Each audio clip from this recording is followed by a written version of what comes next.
Ayan po guys, nandito tayo sa may Baguio City, dito sa may palengke po. Ayan, ang galing, may mga manukan din pala dito. Ayan, may mga may mga gustong live na ano, buhay na mga manukan dito po sa may Baguio City. Ayan, dito kami sa may palengke po. Ayan po, sa may Hilltop Market po guys. First na po nandito sa Baguio, tapos nabili po kami na, ano na pala nito? Ayan, itag daw ito guys. Per kilo, magkano po per kilo? 750. Ayan, 750 per kilo po guys. Ayan, nabawasan na po kasi 800 po niya. Binawasan na po ng 50 pesos guys. Ayan, itag. Ito po yung may, ano, hindi ko alam kung magkano. 140. Ayan daw, 160 yung ganyan-ganyan. Kung maliit lang po, bibilihin nyo. Ito po siya guys. Ito, 120. Ayan. Ay, may price na pala nakalagay guys. Ayan. Nawakan ko na guys. Ito, tignan mo.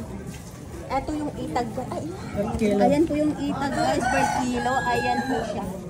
Binigay po sa atin ng 750. Dahil 800 po ito per kilo guys. Ayan. Teka ate. Ayan. Ay, ilang, ano, ayun na pala. Ilang kilo? Ayun na. Ay, sorry.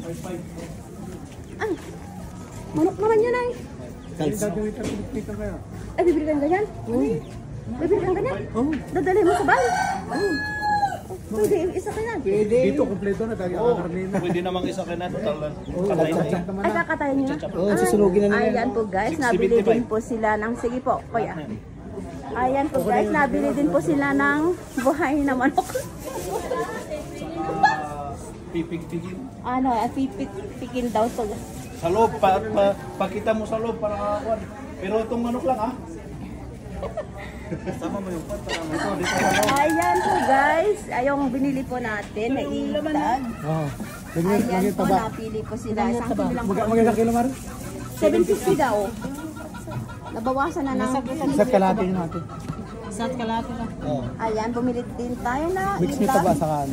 na isa at Yung kalahati. isang kilo, ibukod natin. Ayan. Ha?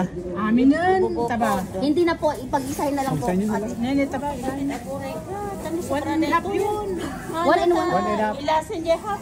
Hindi naman. Ilasin ba? Hindi na po, pagsamahin na po. Sama nyo na? Ayan, isa't kalahati pong binili ng aking asawa na itag guys. Ayan, lalagay ata nila dyan. Saan na sasabawan? Ayan, nilalagay po sa pinikpikang manok.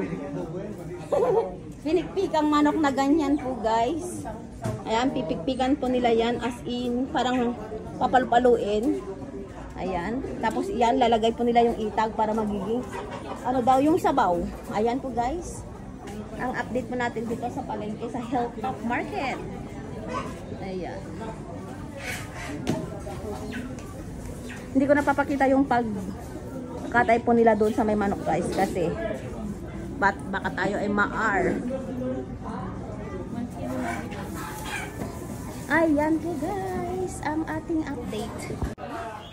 Ayan po ang update po natin sa ano sa manok. Ay, may mga native din po guys. Ayan, no? May native tayong manok dyan sa likod. Ayan po guys. Thank you guys for watching guys. Nakabili na po tayo. Bye. Ayan, ikot tayo guys. Ikot tayo, ikot.